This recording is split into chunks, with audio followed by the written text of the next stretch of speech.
When a murder goes unsolved, it's frustrating. There's no justice and no closure for the victim's family and loved ones. And there's always the slight chance that the killer might strike again. But let's be real, no matter how much empathy you feel for the victim, often you hear these cases, you hear these stories, and just go on about your day without it truly affecting your life. Rarely is a case so bizarre, so unexplainable, that it throws your own reality into question. Take this one, for example. On August 20th, 1966, 18-year-old Jorge de Costa Alves was flying a kite with his friends on a hill near Rio de Janeiro, Brazil. It was a sunny afternoon and he was enjoying the fresh air outside of the city. And then he saw something up the hill.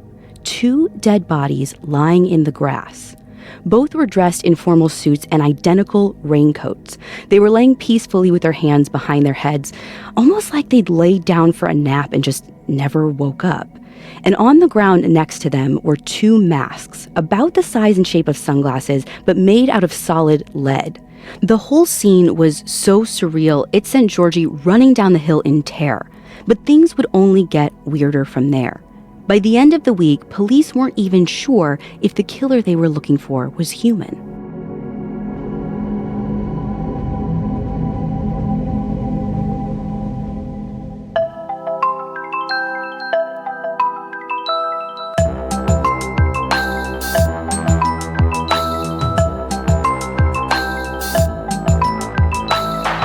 This is Supernatural, a Parcast original, and I'm your host, Ashley Flowers.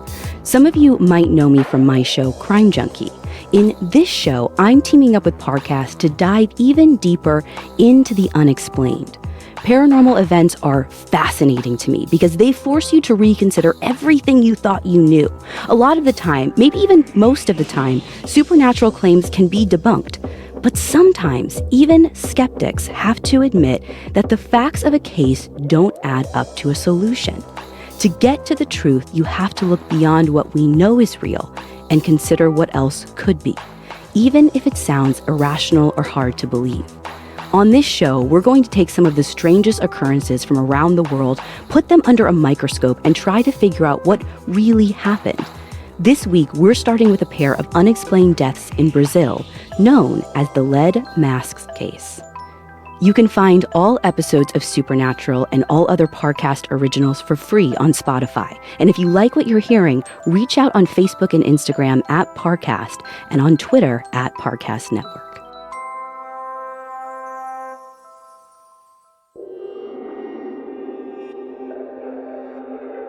By the time police got the call about the bodies on Vintame Hill, it was already starting to get dark.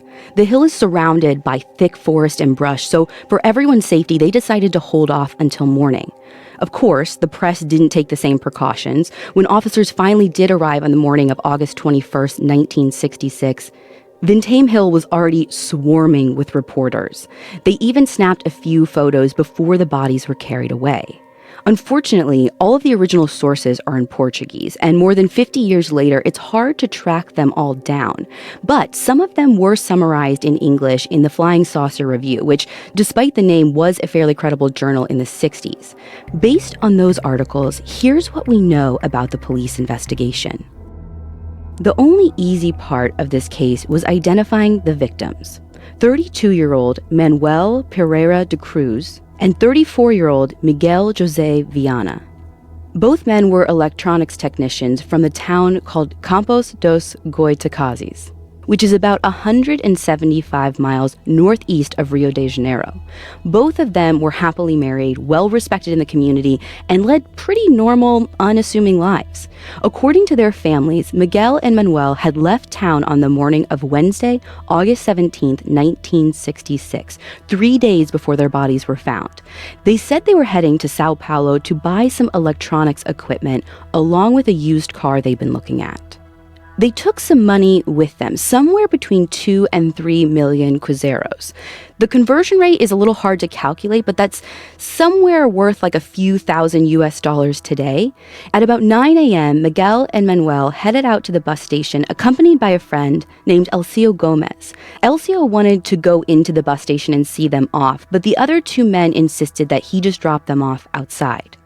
Elcio didn't understand what the big deal was, but he didn't think too much of it. He watched Miguel and Manuel walk into the bus depot, and then he went back home. That was the last time he ever saw his two friends alive. Now, even with the minimal evidence police had at this point, there were a few things about this story that didn't add up. When the bodies were found, they only had a combined 161,000 cruzeiro on them. The rest of the 2 to 3 million is unaccounted for still to this day. And of course, they didn't go to Sao Paulo like they told everyone else. They went to a town called Niterói, which is a suburb of Rio de Janeiro, which is a good couple hundred miles away. The investigators went back to Niterói hoping to find some answers there. But once they pieced together the rest of August 17, 1966, all they had were more questions. Miguel and Manuel's bus would have arrived in Niterói at around 2 or 2:30 that afternoon. Their first stop was an electronics store. They'd been to that store before, so we can assume it carried some kind of equipment that wasn't sold in their own town. But for some reason, they left the store without buying anything, and they didn't even talk to the sales clerk there. Now, maybe the store was out of whatever they were looking for, but they'd taken a 5-hour bus ride to get there. Why on earth wouldn't they at least check with the clerk before leaving? Either way, after they leave the electronics store, it starts to rain. So they stop into a clothing store nearby and buy a pair of matching raincoats. Again, this doesn't raise any red flags on its own, but what is weird, the clerk said that they left in such a rush that they didn't even bother to put on the coats before running out into the rain, the coats that they just bought. Now, you might assume that the big appointment that they were rushing to was with the owner of that used car that they were looking to buy. But you'd be wrong. They didn't buy any car during the trip. So if they weren't buying electronics and they weren't buying a car, what were they doing there? Oddly, the next time they surface is at a bar in the same neighborhood as the clothing store. And when they get to the bar, they're still very anxious about the time.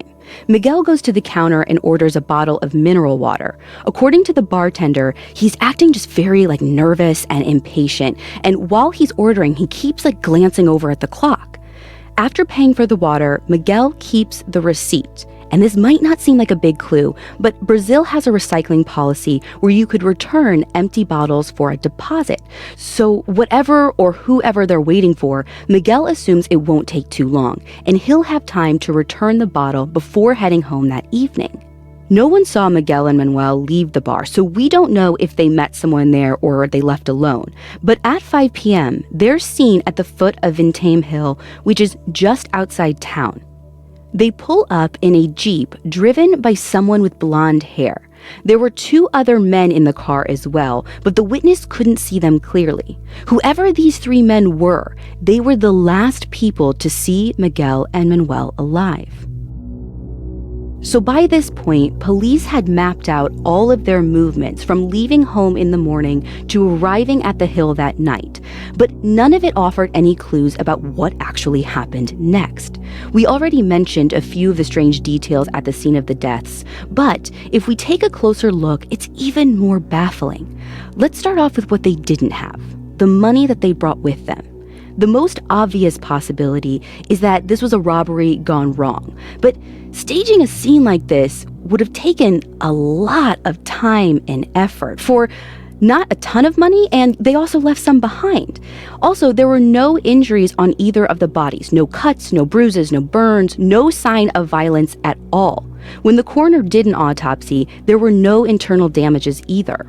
And strangely, despite sitting out in the open for 3 days on a hill that's swarming with wildlife, the bodies were totally untouched by animals. No one can really say what that means, but it kind of seems like there was something unnatural about the deaths, if even the vultures didn't want to touch them. If this wasn't a murder, the next possibility was suicide. But this theory sort of falls apart too, because Miguel still had the empty water bottle and the receipt. If he knew he was going to die, why go through the trouble of saving that receipt? Beyond that, police find 3 pages of handwritten notes that definitely didn't suggest a suicide pact. The first page has a list of electronics parts numbers, along with some algebra work. The equation uses Ohm's law, which is E equals IR, which is used to calculate the strength of an electrical current. Now, the two men were electronics technicians after all, so everyone assumes these are just notes for a work project. Now, the next page, though, is more of an enigma. Translated from Portuguese, it says, quote, Sunday, 1 tablet after the meal. Monday, 1 tablet in the morning on an empty stomach. Tuesday, 1 tablet after the meal. Wednesday, 1 tablet before bedtime, end quote. Obviously, this is talking about some kind of prescription, but as far as anyone knows, neither Miguel or Manuel were sick. Now, the last dose, that Wednesday before bedtime dose, would have been taken right before they died. But due to decomposition, the coroner couldn't get anything useful out of the toxicology report. So we still don't know what was in those mysterious tablets. And this was a little hard for me to understand because just a second ago, I know we said the bodies were kind of untouched by wildlife. I expected them to be in good condition, but whatever was going on at the time, they just either didn't have the technology, they didn't have the time, and they weren't able to test for it. So finally, the third page has another set of instructions. This one said, quote, 1630, be at the determined location. 1830, swallow capsules after the effect, protect metals, wait for mask signal, end quote. Now, the confusion isn't a translation issue. It doesn't make any sense in Portuguese either. It almost seems like the note was kind of scribbled down quickly in some kind of shorthand, which probably means someone gave the instructions verbally and someone else wrote them down. Putting it all together, we can at least gather that Miguel and Manuel weren't the victims of some kind of random attack. They came to the hill for a reason. And that brings us to our last piece of evidence, the lead masks themselves. Now, you're probably picturing a full mask that covers your entire face, almost like what welders wear. But these were about the size and shape of sunglasses made out of solid lead. They were apparently homemade and cut roughly from scrap metal. Lead blocks radiation, so it's often used as a coating for protective goggles and face shields. But these masks were too small to offer any real protection. And since they were solid metal, it would be impossible to see or do anything while wearing them. So at first, police had no idea what to make of these masks. But after some digging, it turned out that this wasn't an isolated incident. According to Flying Saucer Review, there was another case 4 years earlier where another electronics technician had been found dead on a hill with a lead mask.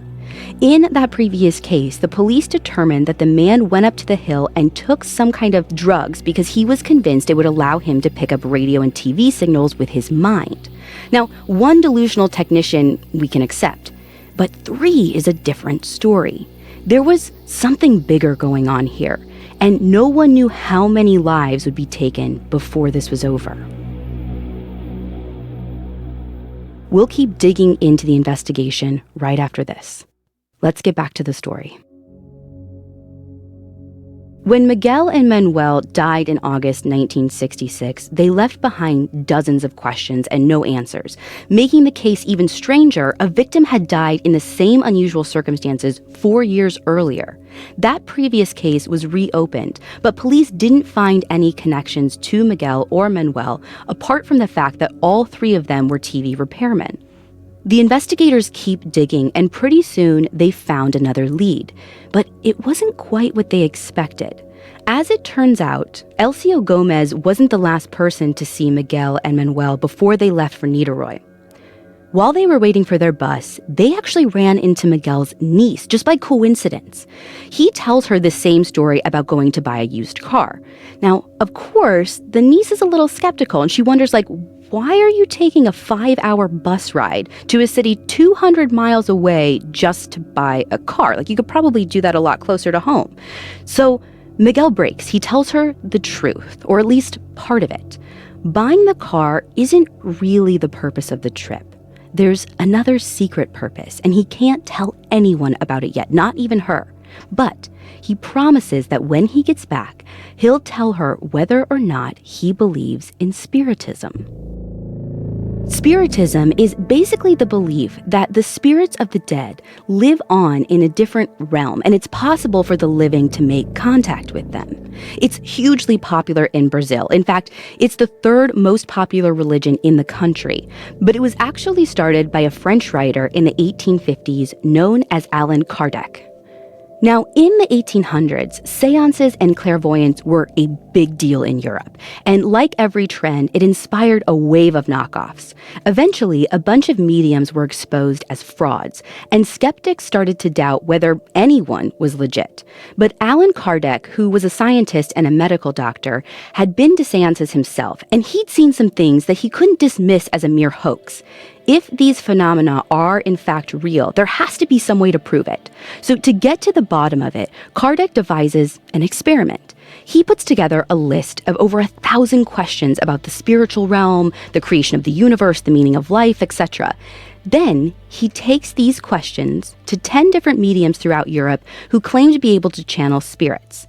None of the mediums had ever met each other or communicated in any way, but to many of the questions, all 10 of them gave the same response.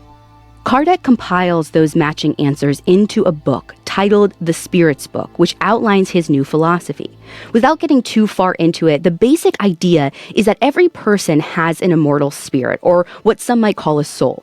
During life, it's tethered to their physical body, and after death, that spirit is released and eventually reincarnated into a different body. This idea on its own isn't unique, but what's important here is the approach. Kardec considered himself a scientist, not a mystic, and once he had a working theory of how the spirit world worked, it opened the door for a whole movement of scientists to do their own research. Which brings us back to Miguel and Manuel. While searching in Miguel's home, police found a book about scientific spiritism. Again, not that unusual in Brazil, so it probably didn't catch anyone's eye until his niece made her revelation. But inside the book, there were passages highlighted about intense luminosity, spirits, and most importantly, masks. This was the best lead they had so far. It was also completely insane. The investigators kept hoping for a more rational explanation, but a week into the investigation, on August 25th, 1966, a new witness came forward, and the case took another turn for the bizarre. On the night that Manuel and Miguel died, a woman named Gracinda was driving by Vintém Hill with 3 of her kids.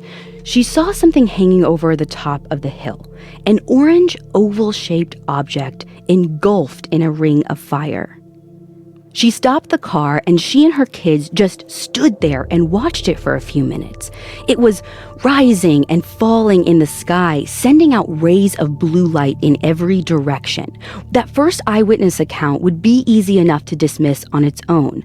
But after the details leaked to the press, multiple other witnesses called in with the exact same story. And they all said they didn't come forward sooner because they knew how stupid it would sound. They felt like they would sound crazy and be dismissed. With all this buzzing around in the papers, the police had no choice but to dig into the spiritism angle. They spoke to Manuel's wife, and she confirmed that her husband and Miguel were both spiritists. And before Manuel's death, she saw him arguing with another member of their spiritist group, Elcio Gomez. That's the same Elcio Gomez who drove Manuel and Miguel to the bus station. Now, Elcio had been ruled out as a suspect pretty quickly because he was still at home nearly 200 miles away when the deaths took place. But on August 27th, they questioned him again, and this time, Elcio cracked.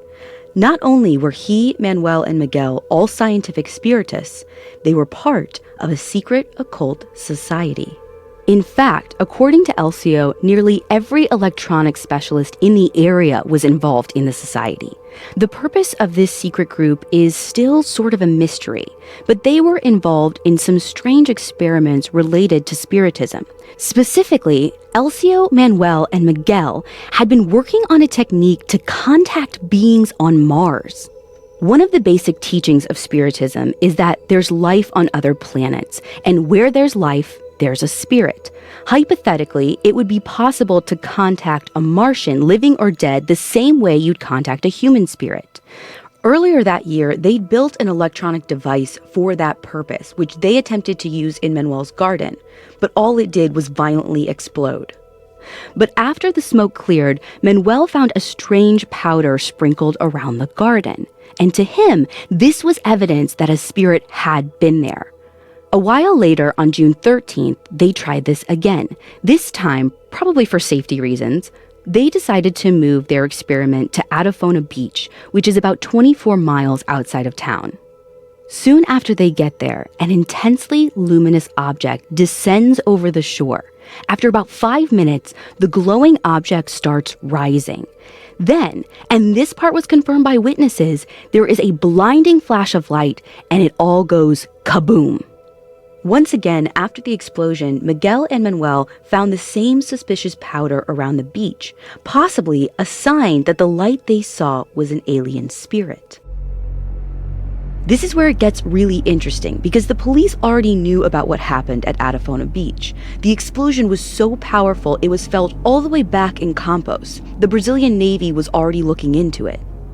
On the evening before the Adafona Beach explosion, the Navy's monitoring system had picked up a conversation between 3 ham radio stations they didn't recognize. They checked the logs, and those 3 stations didn't officially exist. They weren't registered to anyone in Brazil.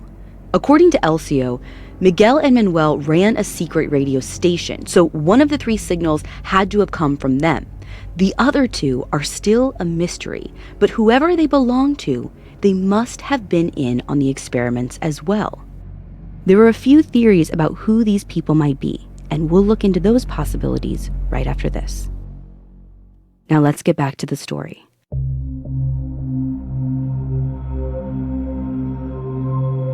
A couple weeks into their investigation in August of 1966, the Rio de Janeiro police had pieced together the last days of Miguel and Manuel. They were conducting some kind of experiment to contact spirits on Mars using a device that had a tendency to explode. As for how that experiment was supposed to work, no one really knows, but we can at least try to piece together a theory. We know that our 2 victims were interested in scientific spiritism, and also that they worked in electronics, so it's pretty likely that they knew about the work of Sir William Crookes. Crookes was a British scientist in the late 1800s, around the time that Allan Kardec was writing the Spirits book. Like most people in London at the time, William Crookes had been to a lot of seances, and he'd seen things that he couldn't explain. Particularly, he'd seen apparitions of intense lights. Crookes was a leading expert on spectroscopy, the study of light, so this gave him an idea. The spectrum of light we see is just a form of electromagnetic radiation. Our eyes are tuned to pick up on a certain range of wavelengths. Radios or cell phones can pick up waves at other frequencies. So Crookes thought maybe there's another unidentified wavelength that our brain can use to send and receive thoughts, aka telepathy. Theoretically, there could be an undiscovered nerve center in the brain that can send and receive thought waves the same way our eyes can pick up light waves. Now, there's no real evidence of this, but even today, there's still a lot we don't know about how the brain works. So anything is possible, and quite honestly, I love this theory. Unfortunately, Crookes didn't get a chance to test his theory, but it was hugely influential on the Spiritist movement, and apparently on the electronics community in Brazil. A few weeks into the lead mask saga, a newspaper called the Folha de São Paulo interviewed a man who identified himself as a professor of yoga. The man knew a lot about the Spiritists in the area, and he guessed that Miguel and Manuel were probably trying to contact spirits telepathically using high-frequency thought waves.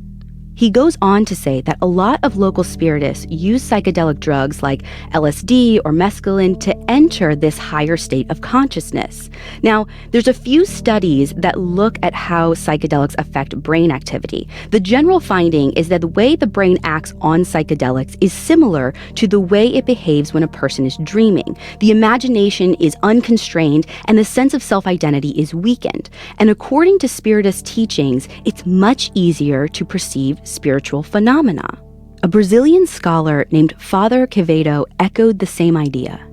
In an interview with the Brazilian newspaper O Globo, Father Quevedo said that whatever drugs Manuel and Miguel took were meant to induce a trance state, where they would be able to perceive light emissions from another realm. These emissions would be dangerously powerful and bright, so the lead masks were meant to protect their eyes. There's still one more loose thread, though. The 3 men in the Jeep who dropped them off at the hill. They were never identified, but it seems likely that they were part of the secret spiritist group as well. They may have even been the ones who orchestrated the whole experiment. If so, they might be the only people that know how Miguel and Manuel actually died. Without their statements, we can only speculate. One culprit could be the pills they took. It's close to impossible to die of an actual LSD or mescaline overdose, but the pills they took could have been tampered with, or it actually could have been something else entirely. There was nothing in the autopsy to suggest they were poisoned, but there wasn't a full toxicology report, so we don't really know.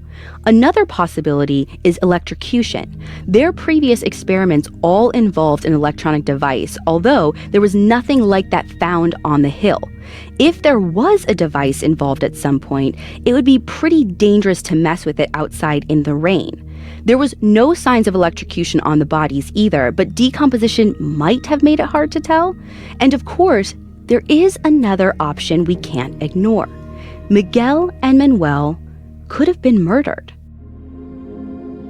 These are 2 men who were driven by curiosity. They wanted to find the truth, even if it meant putting themselves in danger, even if it meant lying to their families. This made them dedicated researchers, but it also made them easy to manipulate. Think about the unidentified men who dropped Miguel and Manuel off at the hill. The handwritten notes with the instructions, which looked like they were dictated by someone else. The money that disappeared. Here's another narrative of what might have happened. The 2 men are approached at a seance, which we know that they went to regularly. They're manipulated into trying some radical new experiment. When Elcio finds out, he's not on board. There's an argument, and Miguel and Manuel decide to go on without him. They're lured to a remote location and given instructions not to tell anyone where they're going. Miguel and Manuel hand over a big chunk of money, supposedly to pay for the materials. They're given pills which could have been poisoned, and again, we can't say for sure without a toxicology report, but we can't rule it out either. I don't know about you, but this theory feels kind of off, almost like a letdown. For one thing, it's disappointing to think that this is all just another random act of violence. And the more you think about it, this would be a lot of effort to go through for just a few $1,000. And at that, they didn't even take all the money. But what's really hard to swallow is that Manuel and Miguel's quest for the truth was taken advantage of. From the beginning, Spiritism was about separating the real psychics from the frauds. It's heartbreaking to think that 2 of its followers fell prey to a scam and it cost them their lives. Now, there is one more theory I want to talk about, and it's a little out there, but it's at least worth considering. None of the theories we've mentioned so far have really explained the last piece of evidence that we have, the glowing object that was seen floating above the hill. Let's say there really was an orange fire-engulfed object hanging above the hill, shooting rays of blue light in every direction. That doesn't exactly sound like a human aircraft. It doesn't sound like something Manuel and Miguel would be able to make on their own, since their previous creations were disastrous to say the least. But it does sound like a lot of reported UFO sightings. We've been assuming that Miguel and Manuel's experiment failed, but what if it didn't? What if they didn't die at all? They just moved on to a different world. Allan Kardec's first spiritist text, The Spirit's Book, has a section on trance states. It says, quote, "The annihilation of corporeal ties is almost complete. The soul is only held thereto by a single thread, which any further effort on its part would break forever." End quote. When a person enters a trance, their soul basically drifts away from their body and enters into the spirit realm.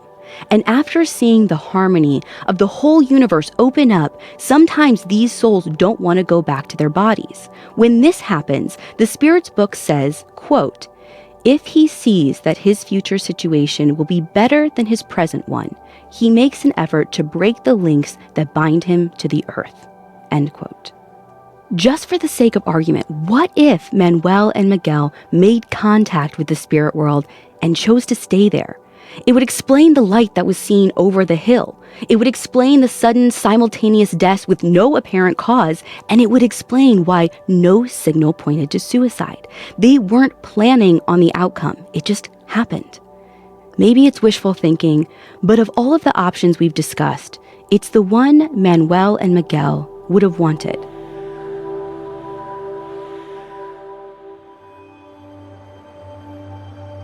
After just a few weeks of investigation, the lead masks case was closed in September of 1966. There wasn't enough evidence to consider it a homicide. The press forgot about it, and the whole story dried up almost overnight. Over the past 50 years, there have been plenty of revisitation and amateur theories, but no new developments. At this point, I think it's safe to say we'll never get a real answer. I mean, that is, of course, unless we want to hold our own seance and ask Manuel and Miguel ourselves.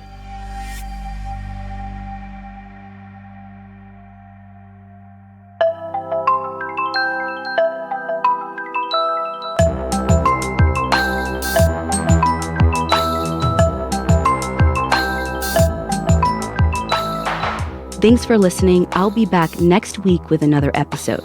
You can find all episodes of Supernatural and all other Parcast originals for free on Spotify. Spotify has all your favorite music and podcasts all in one place. They're making it easier to listen to whatever you want to hear for free on your phone, computer, or smart speaker. And if you like this show, follow @Parcast on Facebook and Instagram and @Parcast Network on Twitter. Supernatural was created by Max Cutler and stars Ashley Flowers, and it is a Parcast Studios original. It is executive produced by Max Cutler, sound design by Ron Shapiro, with production assistance by Carly Madden and Joel Stein. This episode of Supernatural was written by Kate Gallagher with writing assistance by Drew Cole.